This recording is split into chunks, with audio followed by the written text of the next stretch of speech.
elimination match where he will be facing either Tom or Posesi, depending how that goes, as our next match of today. And I kept on touting Posesi as one to watch one, and I'm very excited to see because he had such a consistent performance throughout the Masters Tours, really earning his spot into GM just the way that, we predicted, just like people that have these consistent performances to half of a prize pool, get the slot the difficult way. A lot of people said it was too difficult to be done, but yet we have people that were able to do it up against a former world champion as his first on-stream GM match. That's a lot to prove still.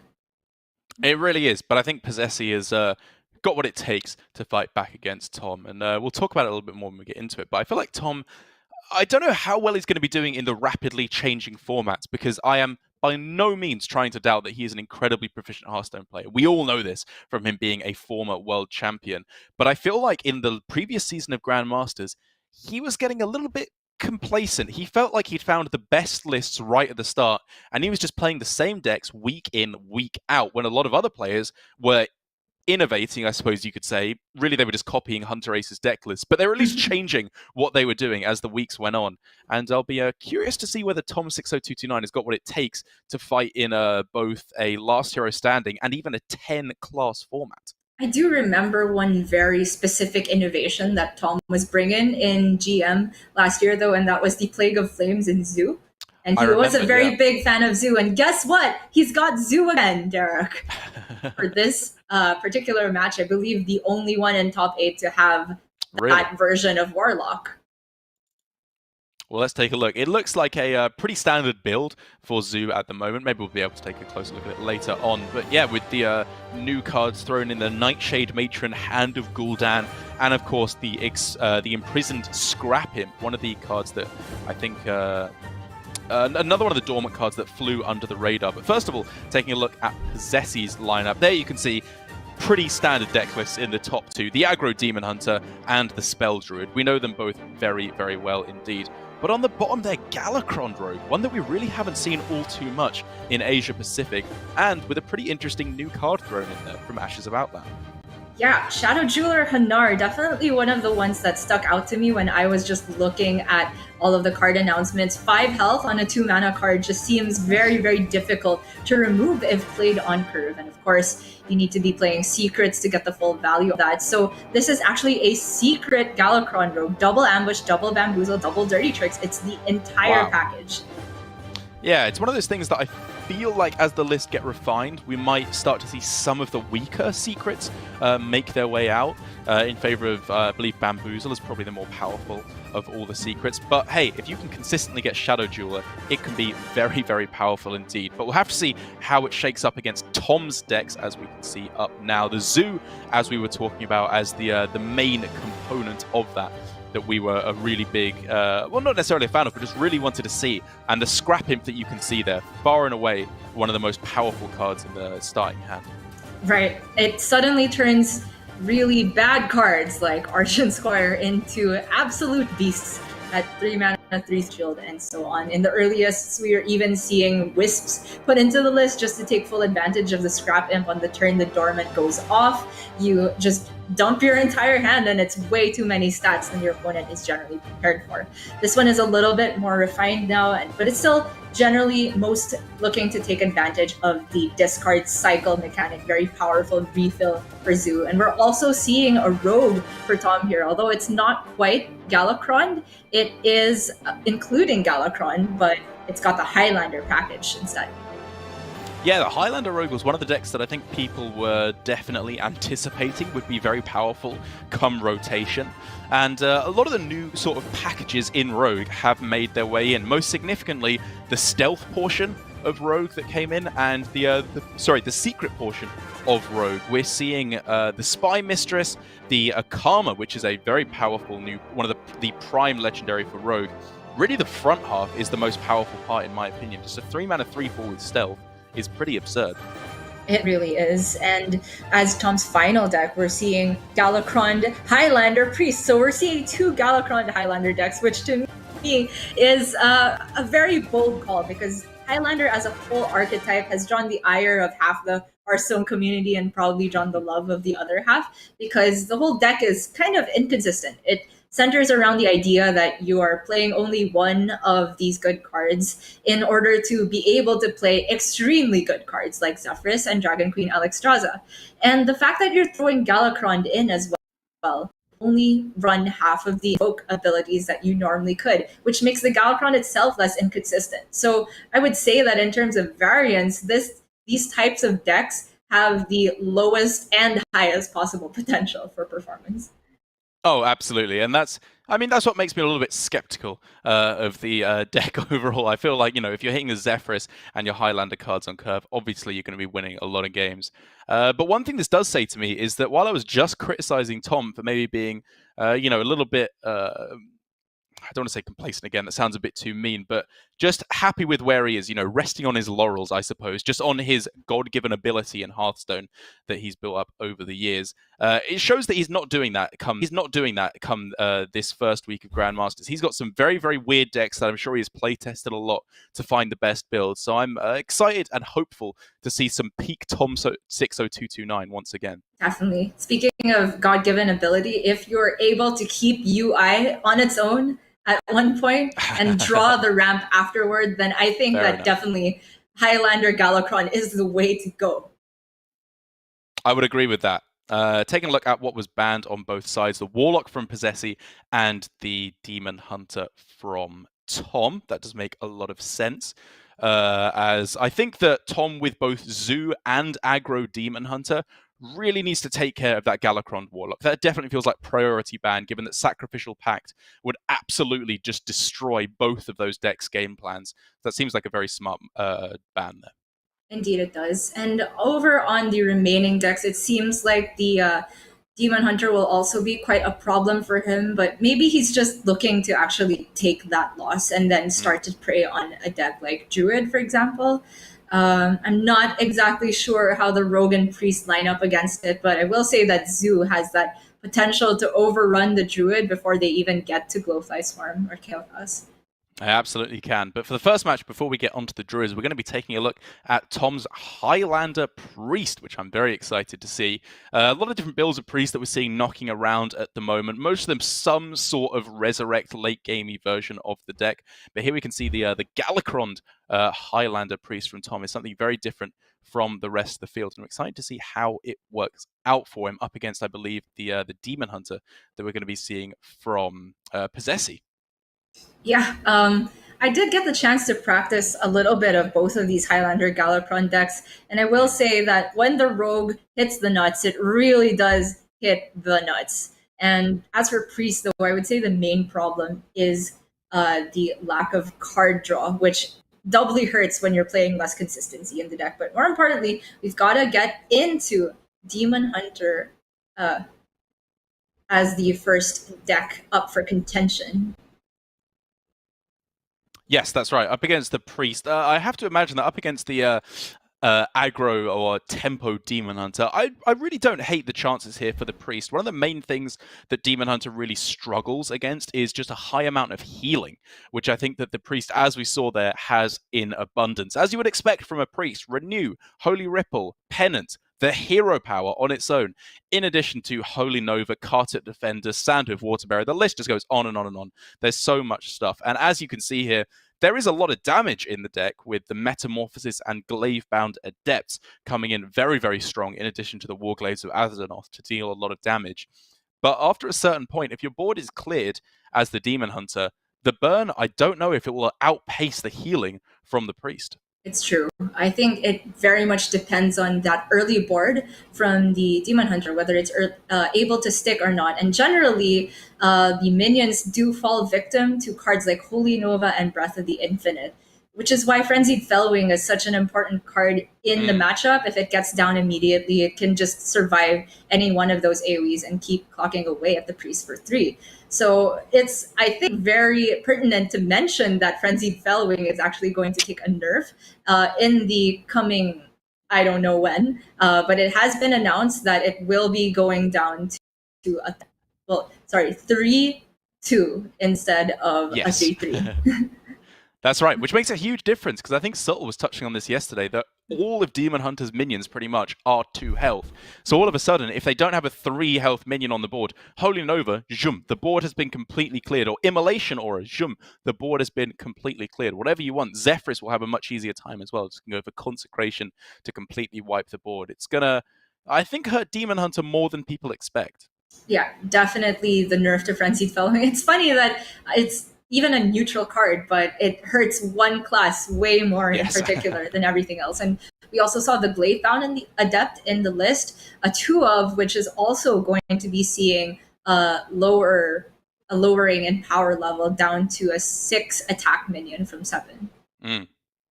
Yeah, a lot of hurting for the Demon Hunter overall. But I mean, I've seen opinions on both sides of the debate raging over social media, as is always the case. But personally, I think it's a pretty good set of nerfs. They haven't completely gutted any of the cards. Altruist as a 4-mana 4/2, you know, it's still to be seen whether that's still a touch too powerful at 4 mana.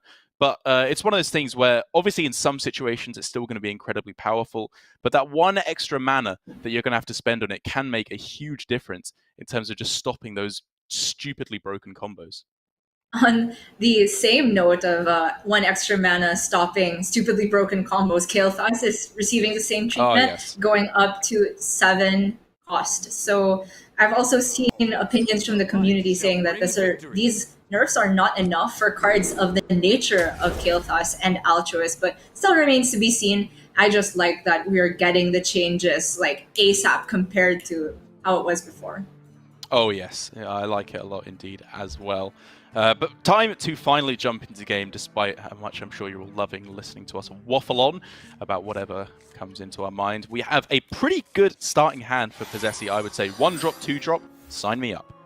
Indeed. There's another thing that's about to get nerfed, Battlefield, and that's not the 1-drop in hand at the moment, but it will be going down to 1 attack. As for Tom, he's got Zephyrus, but everything else is hella expensive. Next up on the deck, I-Beam, Kane, and Glavebound. I wonder if you just go for the Glavebound actually there, just because it's like the most kind of powerful card, and you could curve into it on 5 and 6 with the other Glavebound Adept. Or do you think you need to smooth out the next couple of turns a bit more? I mean, all of these options are awkward because none of them are like good things to play on turn 3. And that's the main problem for Posesi, because as he is the aggressor, he just wants to make sure he's curving out every single turn. I would be a bit partial in there, actually, to guarantee a turn 4 instead, because he's already got Glavebound for turn 5. So, Sack Pact active from Zephyrus, getting rid of the Sightless Watcher, nice and easy. Note that this card will also be seeing a change in the near future to being only able to target friendly demons. So it seems Posesi agreed and took the Kane. Yeah, that makes sense to me. Does he ever play the Altruist here? You're probably just going for a hero power and a twin slice probably to take out the Zephyrus, I think. It's true. I mean, it feels really bad to give up a full turn of development, but knowing that the Altruist is not dealing any additional damage and it's going to Breath of the Infinite / Coin Holy Nova just doesn't seem worth it to me. Well, he's even leaving the Zephyrus completely. Interesting. So what does that indicate? That he wants to use Altruist with Twin Slice at some point? Probably, yeah. Or he just doesn't think it's that necessary to kill off. Like, he can just go Kane and then face next turn, and the Zephyrus will be forced to trade into it. I will still find you. Oh, Posesi is a true Demon Hunter player. Imagine ever trading in your life. It's never happened. Never. Never done it. Never will. I'd rather die than trade. And I have many, many, many times. All right, so off the top for Tom is Breath of the Infinite here, which gives him an answer for the Kane, but it does feel rather expensive. Yeah. Not only giving up one of your premier AoE options, it's also trading away Zephyrus, giving Possess initiative back. We can also see that he's held back on at least one Twin Slice to make sure that the Glavebound Adept can be played on curve with the Battlecry effect. You know, I think you just do it. I think your mana is spoken for a little bit too much on the coming turns. The only thing you could say is that maybe you'll do it next turn. But to be honest, I think I just like using it now because in the coming turns, you know, with a 6, 7, and 8 cost card in your hand, you're just going to be curving out. Really is. It's just this turn 5 that's going to be awkward for Tom. I mean, it's either turn 5 or turn 6 outside of him top decking something good because Coin Card 2 it leads into not having a good turn 6 play, and leaving the coin in hand leads to not having good turn 5 play. That was a really interesting top deck there for Posesi. It gives him the option to play the Sightless Watcher and then manipulate the top card of his hand to hopefully give himself a 0 mana spell, Twin Slice in particular, obviously, and then play Skull of Gul'dan next turn. Or he could just go for the Gladebound Adept on this turn, which gets the most attack on board, which probably is the best play and is not like overthinking it. Yeah. That feels a lot more solid to me, especially probably don't want to be chucking those Twin Slices all willy-nilly with Altruist in hand. Not that this is an OTK Demon Hunter where the Twin Slices are paramount importance, but it does seem like a bit of a waste.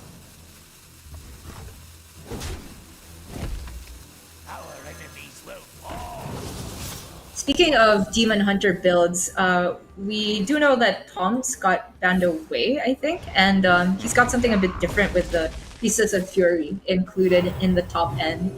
So it's a bit more mid-rangey, but I do think we might be seeing more of that version in the future. I think if anyone was going to bring that list and I'd be okay with it, it's Tom, because his plan is very much to ban Galakrond Warlock anyway, and that's one of the main reasons why I don't really like those expensive top-end demons, because obviously if you get one of those sacrificial pacted, you can just kind of pack up and move on to the next game. Exactly. And since Sack Pack will be seeing that change sooner or later, yeah, the Fell Screamer Priestess package seems like it'll go up in power levels. Yeah, I believe one of the other players who did that was Frosty, who ended up going 0-4. I mean, I'm sure that's not the only reason. Well, I'm sure he'll say he just got unlucky. I'm sure there's a myriad of other reasons why that happened, but it's just something interesting to note that it doesn't seem to be doing particularly well aside from Tom. Right. So Posesi with the Spectral Sight thankfully drew something to do, but this is like 5 turns later than you want to be doing it, or 4 turns later. And now Tom has a wealth of options as to how he wants to deal with this. I mean, Ooze Holy Nova fits pretty well into this curve, and then he's just got powerful plays turn after turn. Yeah, is that better? You've seen Kayn. That's a big tick in favor of Kartu, obviously. And the Battle Fiend can't buff up without you attacking him with the weapon first, so it's not a very clean trade on the Kartu defender. And that's fair. Also, while, you know, technically the Umberwing is a weapon, it's a 1/1. And there's 2 of the 3/4 Warglaves of Azzinoth in the deck, which you would much rather hit with the Swampoos. Very true. I forgot that Zephyrs had already been used, so there's one less weapon removal effect as well. So this is essentially Tom's one shot at removing something. Although I was still interested in perhaps Holy Nova hero power there. Maybe a bit slow, but I generally feel that when Demon Hunter has a board and you put a minion in front of it, that minion tends to go away and they still have their board. Playing the second slice feels a little bit superfluous here at first glance, but then you realize, wait, yep, trade both the 1/1s, bang, bang, bang, and the Battle Fiend gets to go base. That looks like a very necessary use there, even with Altruist in hand, because if you look at it, Altruist is actually already going to be completely insane here.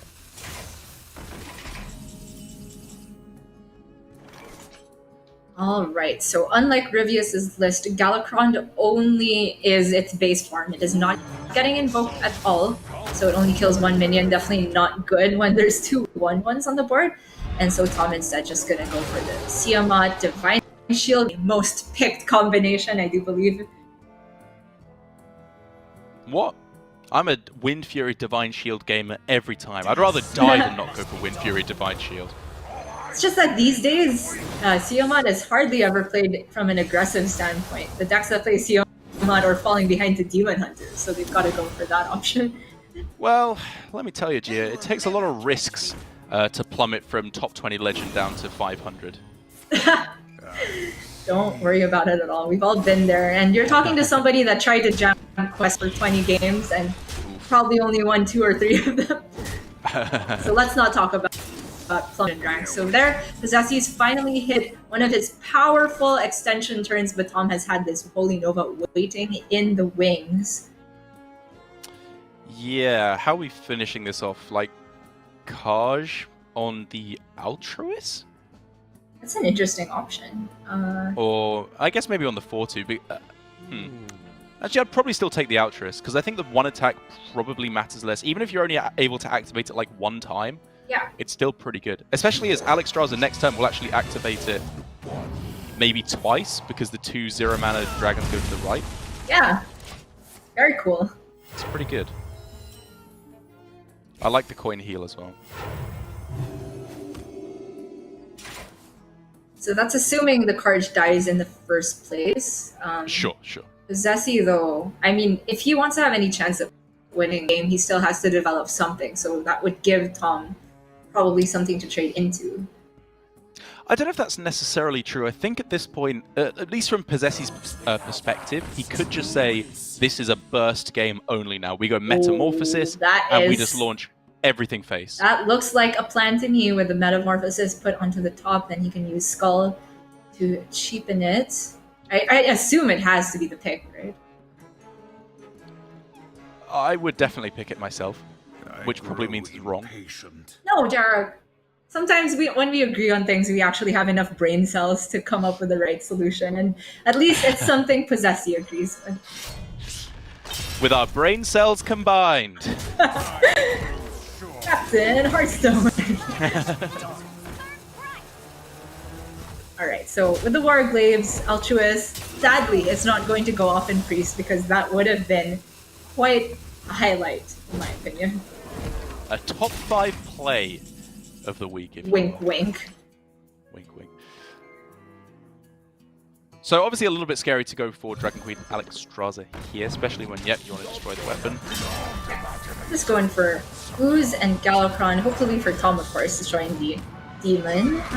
Not too terrible, though. He does heal up for 5, and next turns are going to be the climax of the game. Posesi has activated his Pyroblast over 2 turns, and Tom now has both Alexstrasza and Murozond available. So what does Murozond do? It would play Metamorphosis, which is pretty good. Maybe you could just go for counter-lethal? I don't know. I don't know. I mean, at the weird. very least, allows him to get rid of the Sightless Watcher, although that seems like a very slow turn. It would, however, give you an 8/8 unchallenged. Right. At the moment, he's 1 damage off dying. So he wants to try and do anything he can to swing things back. I mean, okay, so the Murozond also summons the Furious Felfin, doesn't it? So does that not give him a... Rush. But it does give him a 2-turn setup, because the Metamorphosis would have another charge. Well, you know what, Gia? Well, wait, it's a little bit short. It as well. Oh my god, you're right. This is definitely a 2-turn setup. No. Okay, and the Aeon Reaver, perfect to take it out. Now we can launch everything face and just say, God. please, Posesi, do not find lethal. We're looking for Glaive-bound Adept, I believe, as... yeah, just the Murozond on its own would have been a little bit short. Lethal. Oh, man. Those aren't it. And the I-Beam does not get him out of... I mean, if he uses Hero Power... Yeah. 16, that's enough to stay alive from what you can see. No, Metamorphosis is still active, so it's not. Oh, right, of course, yeah. So, man, Demon Hunter about to get a taste of its own medicine, unable to counteract the hero power. What started as simple, innocent Anduin, all of a sudden now is a metamorphosized Galakrond. He's become a true horror. Absolutely unspeakable. Good one. For now. So there we go. Posesi ends up throwing it down. Tom taking a very nice win. The priests of today are looking significantly more powerful than yesterday. I don't know if it's the slightly more Galakrond-focused builds that are a little bit more tempo-oriented than the Resurrection versions that are the way to go. But whatever it is, it's looking pretty good. Yeah, I mean, I would like to point to Holy Nova being buffed as a big one. I mean, just the 1 mana allows you to be able to develop something aside from just playing it by itself. And that's a huge thing in Hearthstone. Just clearing on its own doesn't hold a candle to clearing and developing. That's the whole definition of tempo and swings. Yeah, that's right. And also being able to go for it in response to when they play the Satyr and make a whole bunch of big 2 health minions. You just want to be able to blast that right away.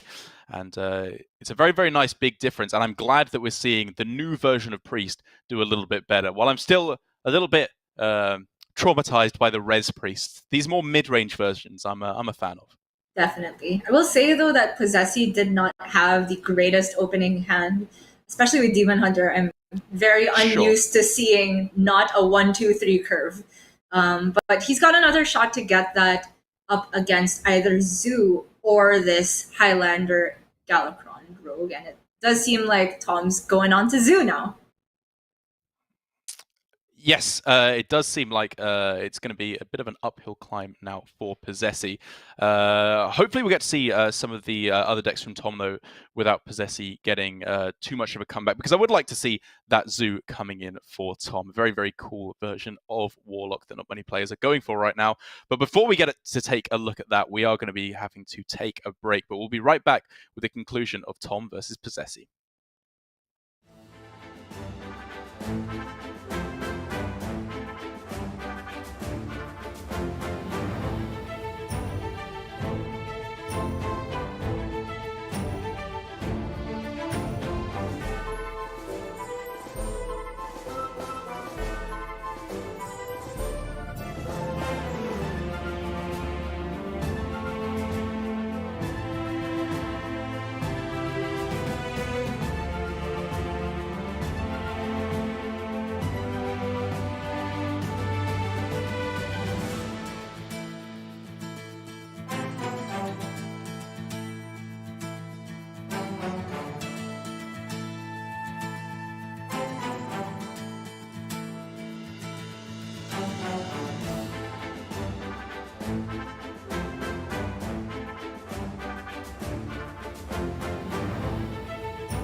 It's Hearthstone Grandmasters, and we are back after the break for Tom versus Posesi. We're getting to see a bit of a dominant streak from Priest today, a big turnaround from yesterday's matches, at least in the Asia-Pacific region here. But that does mean now that with that out of the way, we're getting to see a little bit of the other spiciness from Tom, as he has left now, I believe, his Highlander Galakrond Rogue, as opposed to his Highlander Galakrond Priest, and also the Zoo that you can see here. I played a list quite similar to this one a few times on ladder, and honestly, it was better than I was expecting. I have to be honest, this deck feels like it's definitely got a slot in the meta. Maybe not necessarily better than Galakrond Warlock at the moment, but with the next wave of nerfs that are coming quite soon, maybe that will turn around, Gio. Yeah, I could definitely see that happening. I mean, just looking at the synergies between the new cards, the Nightshade Matron, and the discarding mechanics, even including older cards like Expired Merchant, it just gives you such a consistent draw engine, and the inclusion of Carpet to pair off with the buffs from the Scrap Imp actually just gives you so much early firepower that Zoo is looking kind of like a combination as before of just that old discard mechanic and then the hand buff mechanic from Paladin now coming together to create a whole new beast. It really is. And there's a lot of other very, very powerful stuff the deck can do. Obviously with Canrathad Ebonlock as the prime minion in Warlock. 2-mana 3/2. Even before you get into the prime version of it, just means all your demons cost 1 less. And when you're running a whole bunch of 1 and 2 cost demons, that can be extremely powerful if you can find it in your starting hand. Indeed. And though not quite with a very powerful start, but it seems like Zoo these days is not vomiting its hand immediately. Rather, it's trying to get the Scrap Imp. When that goes off, that's when they just dump everything onto the board. He does already have that powerful combination of Nightshade Matron and Hand of Gul'dan in hand. However, might be a little bit slow in this case. We did see him go for a tap overplaying the Serpent Egg. What do you think about that? At the moment, he doesn't have anything to activate it. There's not really much in the deck, to be honest, to activate the egg. And, even though he has, obviously, the Hand of Gul'dan to tap into, I find that with this version of the deck, it is still Zoo. You're running a whole bunch of 1-drops, you're still trying to tempo out, but it functions a lot better if you have a huge hand size, because then all of a sudden, when you draw the Imprisoned Scrap Imp, you are buffing a ridiculous amount of minions. And also when you get Canrathad, you can just explode onto the board very, very quickly indeed. So I think if you're ever kind of halfway between playing a minion or tapping, tapping is a perfectly good way to go. Makes a lot of sense. Looking at the list again, of course, it's not in there anymore, but Evil Genius is, I guess, the best way to be able to activate these eggs here. And as we can see that the Nightshade will be active next turn, he is going to start that draw engine because for anyone that doesn't know, as this is the first time Zoo will Apex stream, Hand of Gul'dan is a new spell or discarded, draws 3 cards, and of course you'd rather discard it. Absolutely. And I guess I'd also just like to say that props to the designers, because I've always been kind of, lukewarm on the discard mechanic. I think back to like the Silverware Golem days with Malkazar's Imp as well, and there was way too much randomness for my liking. Like whether you discarded the Silverware Golem or something else could completely dictate how the game went. But now they're printing these discard your highest or lowest cost minion cards. I think it's a lot more consistent and makes it for very see here with the Hand of Gul'dan going away, and Tom's got himself into a pretty dominant position on the board. For now, but we've seen that Druid has gotten through the early game. They're now able to respond with an early Glowfly Swarm. And how does Zoo deal with this? Traditionally, if the opponent goes even wider than they do, they can't. Yeah, gone are the days of a Hellfire Warlock or Hellfire Zoo way back. It wasn't even ever very good, but it was a thing that happened for some reason.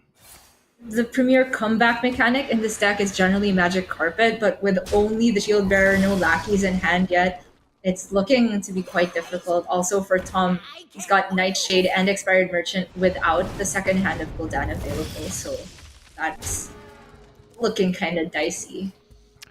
It is looking a little dicey, but as long as Tom doesn't die in the next couple turns, which, you know, he could. It's not to say that he won't at all. But if he can, if he also then draws a couple of 1-drops and can go buff them with the Scrap Imp, Magic Carpet, zoom them all out onto the board, there's something I can see happening here, maybe. That does look like the out for Tom, but I definitely put him far on the back foot here because Posesi is able to either use Soul of the Forest and consolidate his board state, or maybe some Power of the Wild and removal. Power of the Wild makes for very nice trades onto the board, but I'm not sure quite how he'd like to use the remaining mana.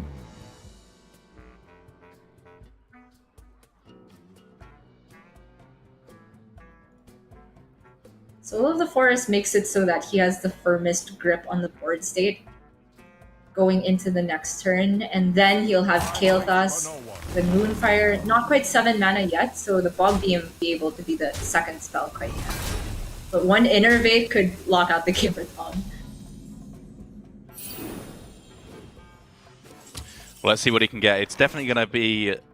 I feel like maybe just one turn too late. It feels like the explosive turn for him really wants to come next turn. As soon as the Dormant unlocks and he gets all these buffs on his minions, then, you know, maybe something could happen. But it looks, to be honest, like he's just going to be dead before that happens. It really does. I mean, I could see maybe something happening if the draw off the tap was exactly Hand of Gul'dan, so that we could then use the Nightshade Matron. But even then, that's just one rush minion. And Posesi is within range with Savage Roar and Power of the Wild. Very nice, easy game. The Zoo definitely not looking like it's found its stride in this matchup. To be fair, it was not a devastatingly powerful starting hand, you know, with the only 2-drop being the Serpent Egg, which is not obviously what you're really looking for up against the Druid. You just want to get a little bit more attack on the board right at the start.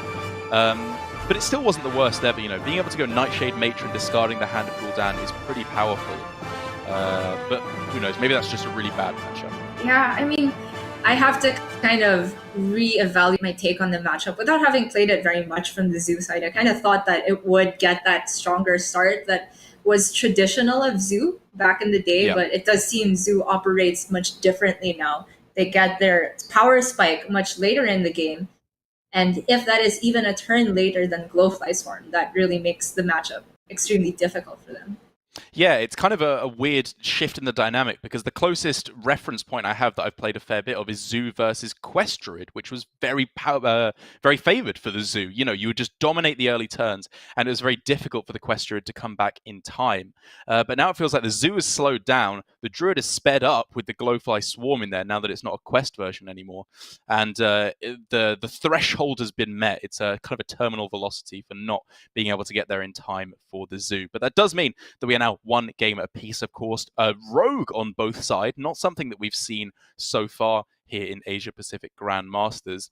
The regular Galakrond version on the other, and the Highlander version for Tom's side. Obviously, there's a couple of new mechanics thrown in with the secret package for both sides in particular.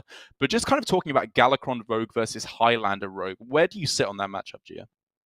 I tend to actually favor the Highlander Rogue because the card Dragon Queen Alexstrasza is just like, it acts like a wondrous wand in terms of you spend a certain amount of mana to get back 3 times the return. And just having one turn if you manage to survive as a Highlander Rogue into the late game, and you have a fair amount of tools to do it, you just have so much more late game value than the regular Galakrond Rogue. Of course, that you need to survive the early game, which isn't always the case, but I do find myself in a position many games where getting to Alexstrasza and putting down 3 minions in a turn with high stats is often more than a rogue can deal with. Yeah, it's a good point you bring up, as I think we can take a look at the Highlander Rogue now, is that the power cards for both decks really are legendaries. When you're looking at cards like Heist Baron Togwaggle and Galakrond, obviously as the main ones, also I suppose you could throw Kronks in there as well. It doesn't matter whether you're playing a Highlander version or not. And then if you're drawing Siamat, Dragon Queen Alexstrasza, off of the 0 mana draw cards instead of the cheaper, more invoky cards in the Galakrond Rogue, maybe that does give an advantage to Tom on the Highlander Rogue here. I mean, Highlander Rogue at all, Rogue at all as a class. We've not seen it on stream yesterday, I believe, but we did see in Europe it being brought by Ball Control, was it? Who he himself, with a very good score in Swiss over in that region, kind of believes that Rogue is in a decent spot in the meta. And I actually tend to agree. So I'm glad that some people in APAC are also bringing it. And we'll see just how it performs for Tom here. He is the Highlander. Posesi's the one with the secret two ofs version, which he will be maybe bringing out later. And so even though we have a whole bunch of new stuff thrown in here, I suppose, you're still looking for, I would imagine, most of the same cards. It's still Highlander Rogue. Obviously, Zephyrus is pretty much top of the list to be able to stabilize the board early on. Shadow Step being kept, it's not something I would instantly say is absolutely correct, but I suppose with Evil Miscreant in hand, it does give you the ability to generate a lot of lackeys and thus seize tempo on the board quite easily. Yeah, I would say that the lackeys are the main way that the Rogue can have some defense against the aggression from Demon Hunters. And of course, the way the lackeys line up is very much like additional backstabs, which is the best card to have against Demon Hunter, because most of their minions are at 2 health range, and then even just a rush lackey with a single minion to kill those like on a single lackey is enough to trade up into a Satyr Overseer, for example. And Tom, with such a strong start, bouncing back the Zephyrus, he can then just either dagger up or ambush and then go Zephyrus Miscreant on turn 3. Yeah, it's a little bit surprising to see it come down on turn 1, because my first instinct was to try and go for something like make a big Edwin on turn 3, because you could obviously play it on 2, step it back, and then go for some kind of a coin Zephyrus Edwin play later on. But I guess the main thing that Tom is afraid of here actually is just mitigating, it's just damage. Damage to face is what he's afraid of. And so getting rid of it at all costs is his absolute highest priority. And that is exactly what this play did. Yeah, I mean, I tend to think that creating your own big Edwin is towards the racing game plan. And if you don't deal with Hunter boards, they probably could still win that race and just not deal with the Edwin. So in Tom's situation, we saw him use the Eviscerate on the neutral minion, knowing that he could get Sack Pack off of Zephyrus before it gets nerfed, and then deal with it on the following turn. And Posesi just cannot deal with it. He knows the Zephyrus is in hand. And what other option does he have but to just develop more into it?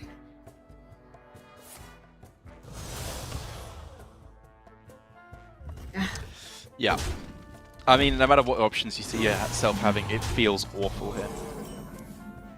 Really does. Your wish is my suggestion. Yeah, really like holding on to it here to combo the Evil Miscreant, but it doesn't even offer Sacrificial Pact there. Huh.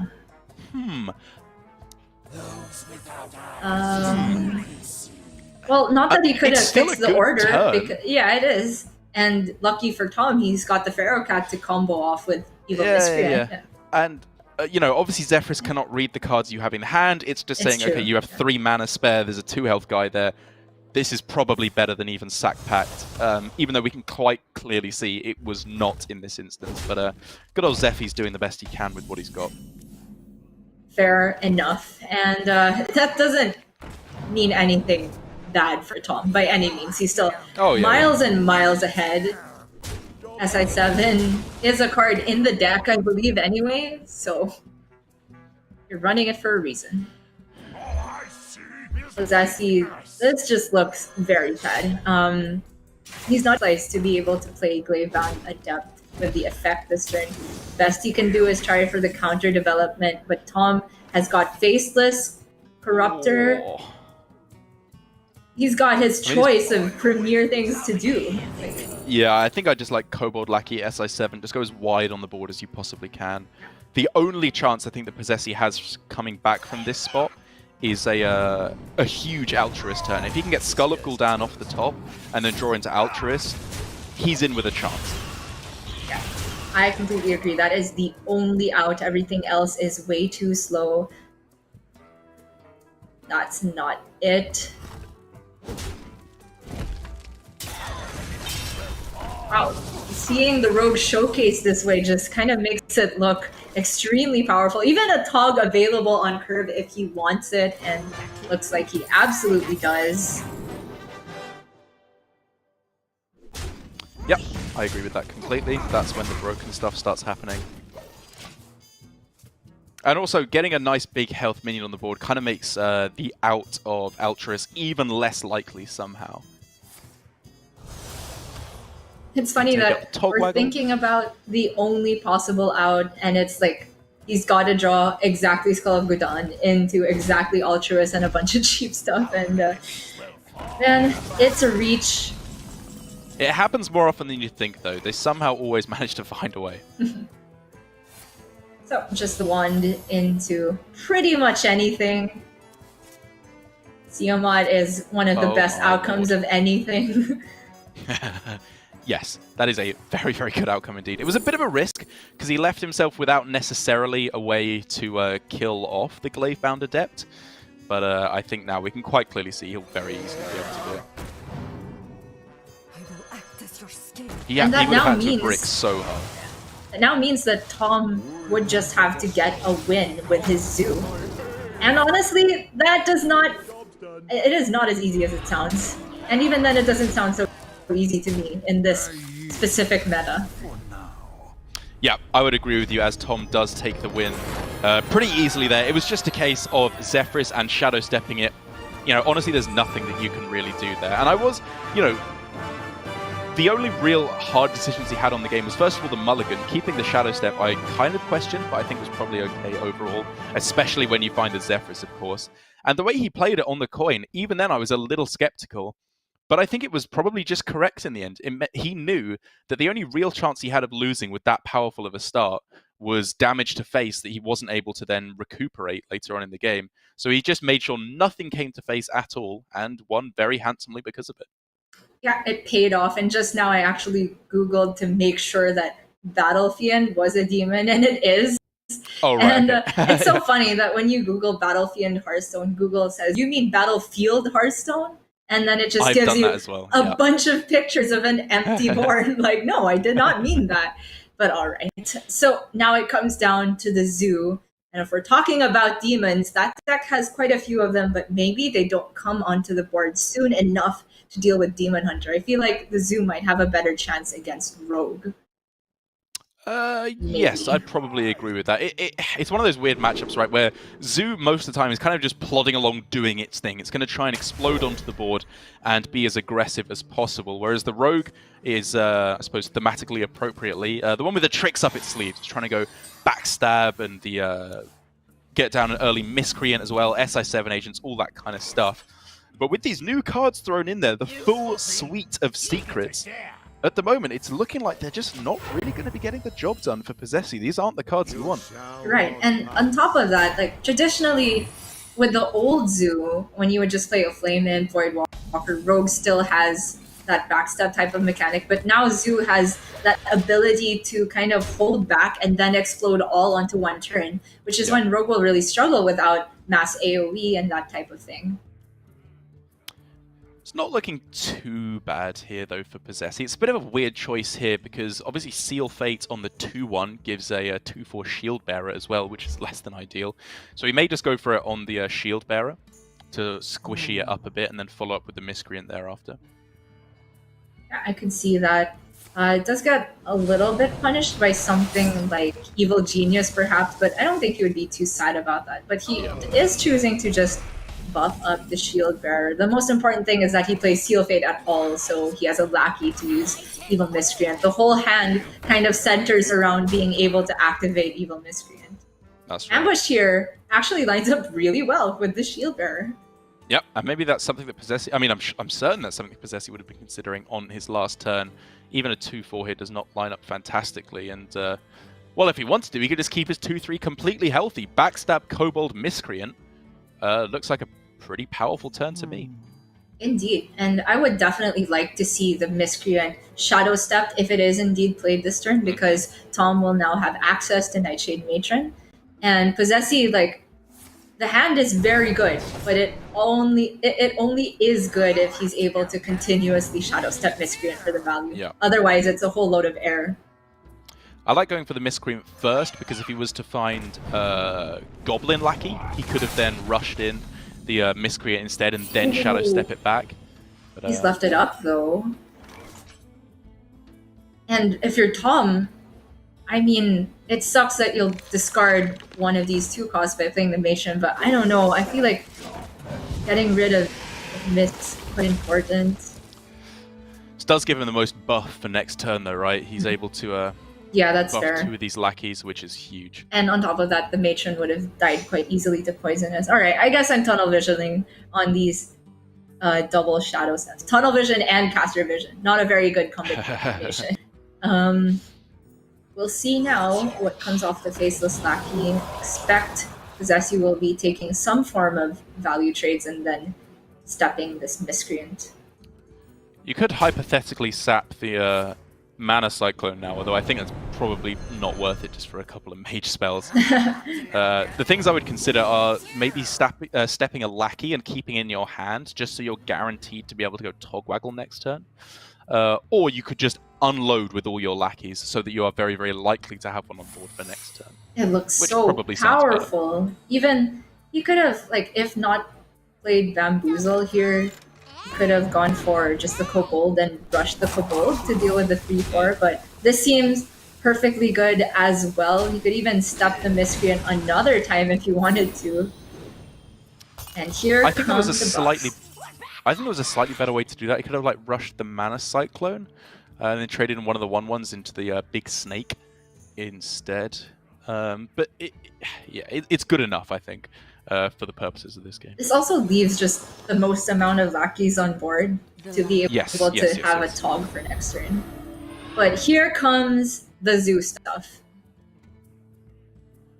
So he could actually rush his card at the Lackey rushed as well, so clear an additional 2 things. But since he's targeting the Cyclone, it appears that there will be at least 1 Lackey on the board, and that is just short of being able to be cleared.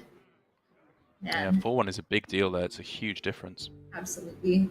It seems every point of health on board matters a lot in Zoo matchups. I guess he could rush the Carpet and then trade it in and trade the Goblin Lackey into the Miscreant. Yes. Looks like he's going for the Titanic and stuff though. Oh, that feels bad. It does feel bad. It just gives him the highest chance of protecting the Carpet, I suppose, which is what he sees as his chance of staying in the game. So I'm on board with that. Yeah, I can see it. And now Posesi has this catch-22 of whether he wants to play the Tog, and I am on board with playing the Tog, but it does leave up the Carpet another turn.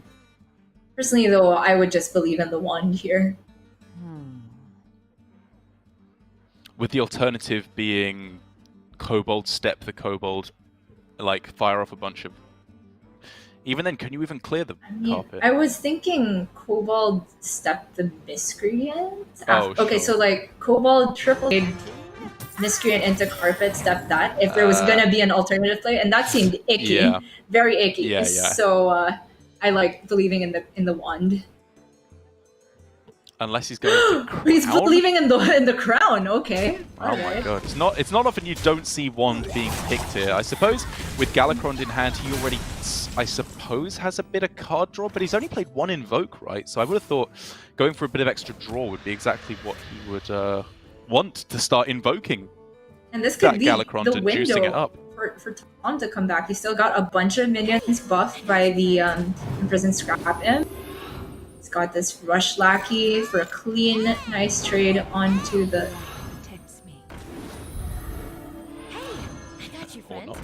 oh wait, he's just gonna ignore the Tog, it seems like. Or... was there not a better way to do this? There was definitely a better way, yeah. He could have just given rush... +1 attack. Yeah, to one of the beaming sidekicks, right? And then that's a clean so. 5. Okay. Anyway, double Onyxia. There is 12 on board, 16 with Soulfire. Sorry, 14 on board. 18 with Soulfire. So needs some type of burst to get through. Unless, of course, a Taunt Lackey comes out of this. The Kobold, of course, will remove some damage on the board.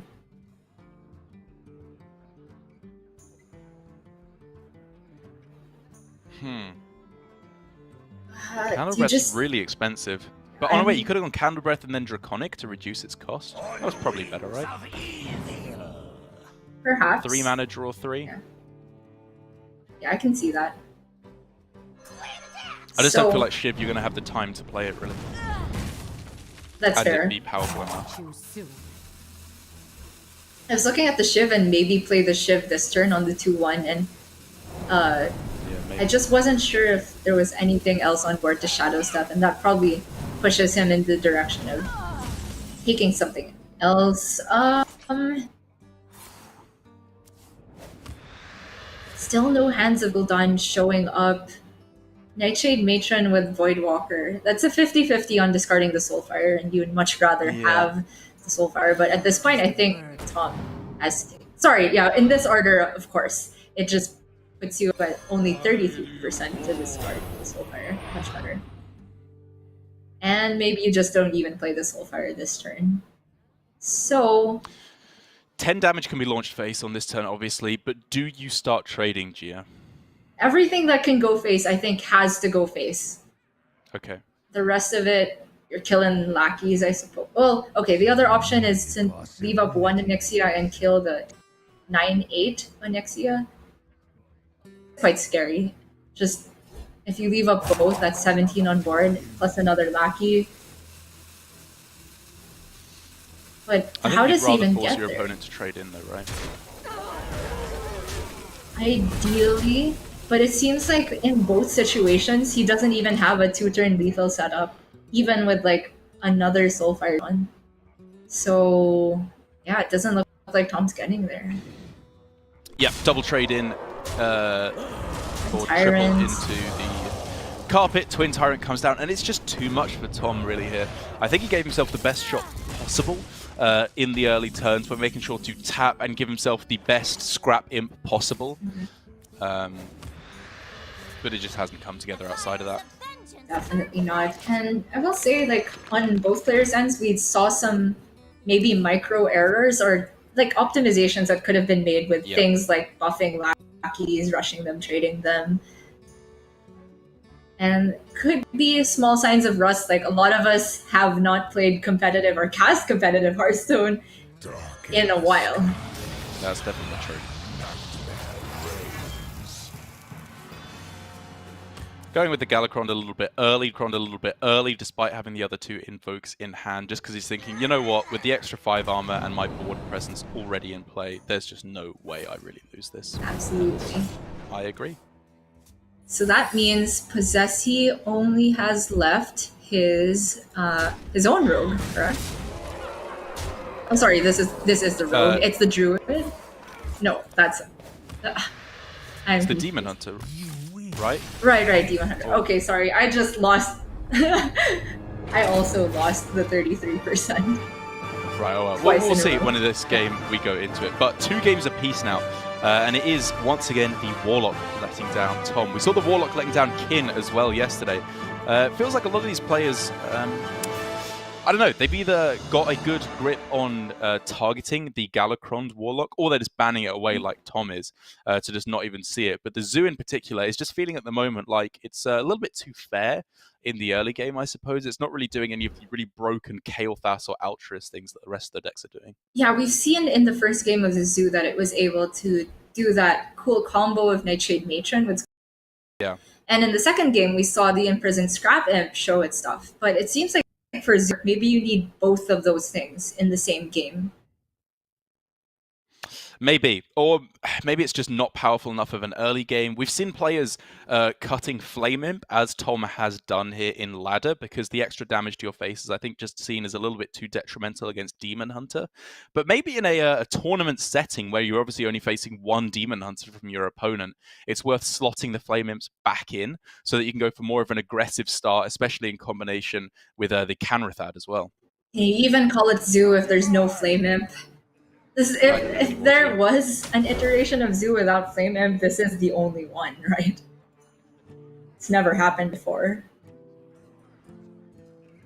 in any case, Satyr Overseer, at least one of them seems pretty decent with Twin Slice.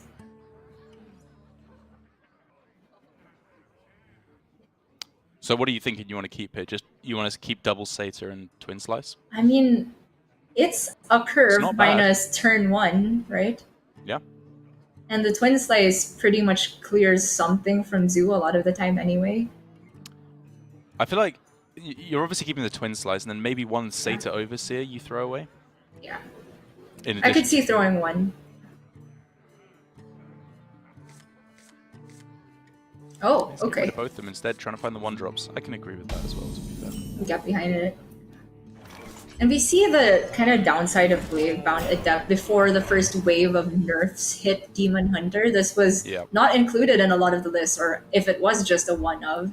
Now it's a two of a lot of the time, but it kind of traps in your outcast cards in certain situations. You can see the distress from Posesi. It's a repeat of Vegas all over again, where he lost to man. Tom in the third, fourth place decider. As the imprisoned Scrap Imp comes down, Posesi's hand is just not doing anything right now. It really isn't. And the Scrap Imp on curve is very scary, but he's kind of saved now with the top deck of the Overseer. That This helps is a lot. hindsight, but I mean, this is the kind of situation where I would lobby for keeping it. Thankfully, he's gotten it. Yeah. And now for Tom. To be fair, he got himself into this situation though by playing the Crimson Bearer on 1, which allowed him to actually kill off the Voidwalker. This might be a lot more sticky. Wow. And Tom with the respect of soul firing away one of the minions, and that gets rid of his carpet, one of those things that you need to actually get the full value off of the Scrap Imp and take all the good trades. That's right. I am. Can play the Fellwing as well on this turn though, which is very nice. So what does the Soulfire actually do there? It gives up your rush ability in exchange for you taking 4 less damage and your opponent generating 1 less 2/2.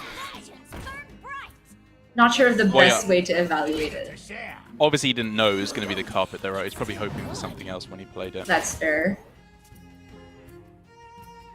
Yeah, it wasn't one of those highest cost discard effects. It was good old Soulfire. Posesi has to be a little bit careful here, because if he swings with the weapon, he obviously needs to hold on to the second slice to play the Glavebound Adept with the Battle Cry next turn. But at the same time, it would be really nice to have 3 attack on this turn.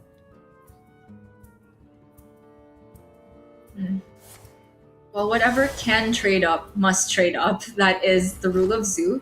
And you generally just want to prevent your opponent from taking any value trades that they can. So, Fellwing into the 7/3 and the rest go, I assume. So, Or would if you rather trade the 2 smaller minions? I tend to value small minions against Zoo. Okay, fair enough. Yep. I can get on board with that.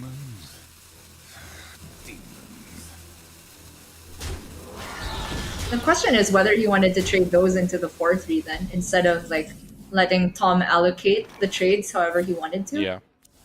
But if you're going to be playing Gravebound, that's right, yeah, and the Twin Slice as well. You should be able to make the breakpoints work for you. exactly.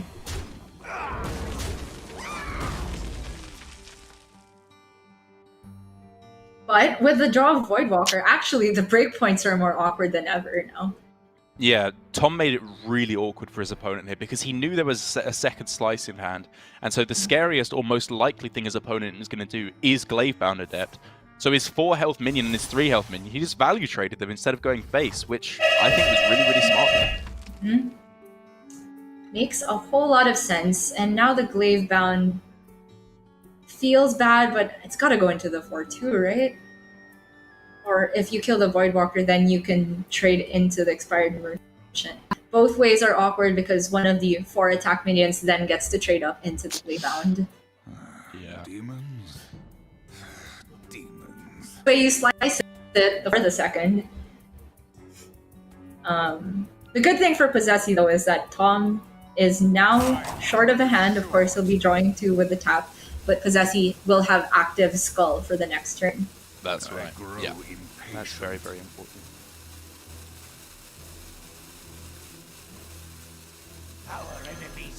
I agree. I think the Void Walk is better. Oh, interesting. Actually deciding to leave up Merchant. Okay. Having the Canrothad protected behind a shield bearer is like a pretty powerful perspective. So much untapped power. Like, I don't know, I get that he didn't maybe want to give his opponent the eggs, but he can just get those by trading in anyway. It's right? true. So. And eggs themselves aren't too powerful onto the board. Yeah. I think that was maybe a slightly trade. Poor warlock.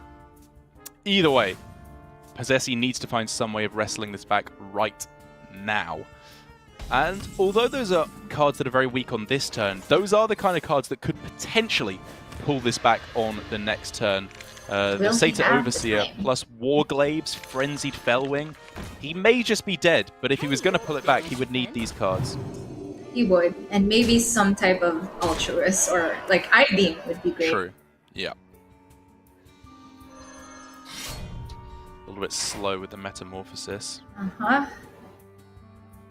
But And it's still a very powerful hand. Furious Felfin can even take out the 6/4 as well, so he's not tanking that much damage. His weakness. It's true, it just feels a little odd to not be able to play both the Sightless Watcher and the Frenzied Fellwing, but you take those. It's gotta go for the hero power, then the Furious Fellwing.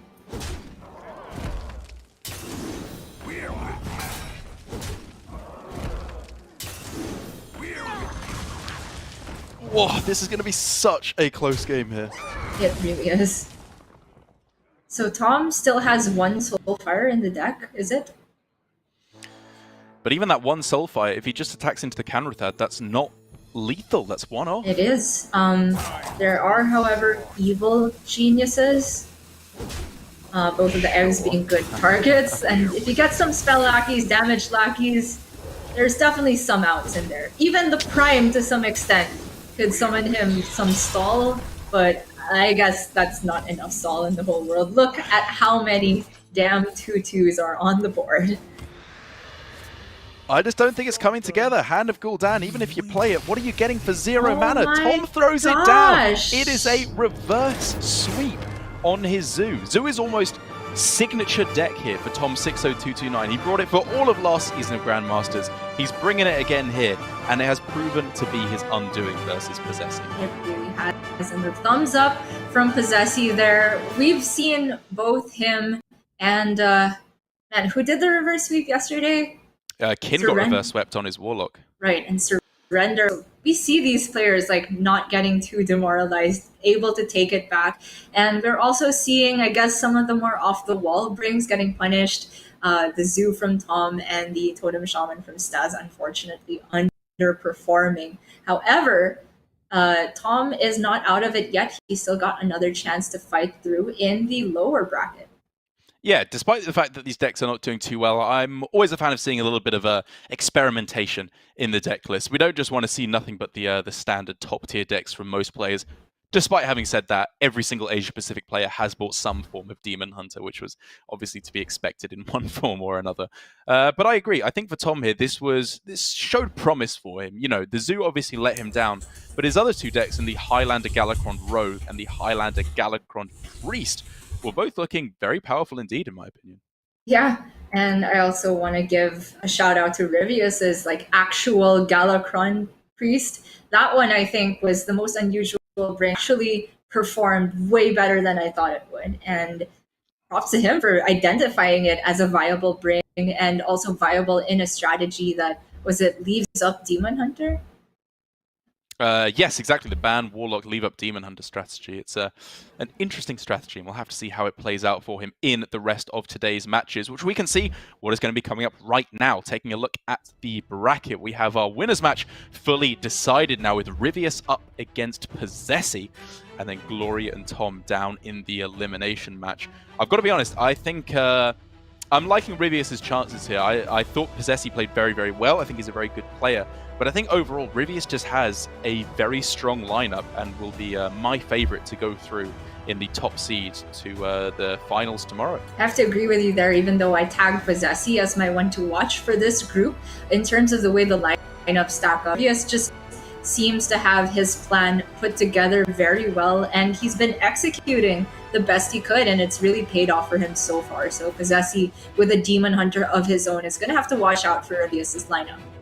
Yeah, hopefully for Glory, which we'll get to see after the winners match, he won't be going straight out, because it feels to me like Glory has been, to an extent, playing a second fiddle to Alutimu in terms of the Japanese Hearthstone Grandmasters. What with Alutimu's incredibly dominant performance in Season 1. I thought he was playing so well, but maybe, given that Alutimu is not even in the top 8 here, Glory will be able to turn that around this year. We'll have to see. But I believe we are going to have to go to a quick break while we set up, obviously, our top bracket match between Posesi and Rivius. Need to give him a little chance to get ready after Posesi just finished. But when we come back, we'll be bringing you our winners bracket match for Asia Pacific Hearthstone Grandmasters.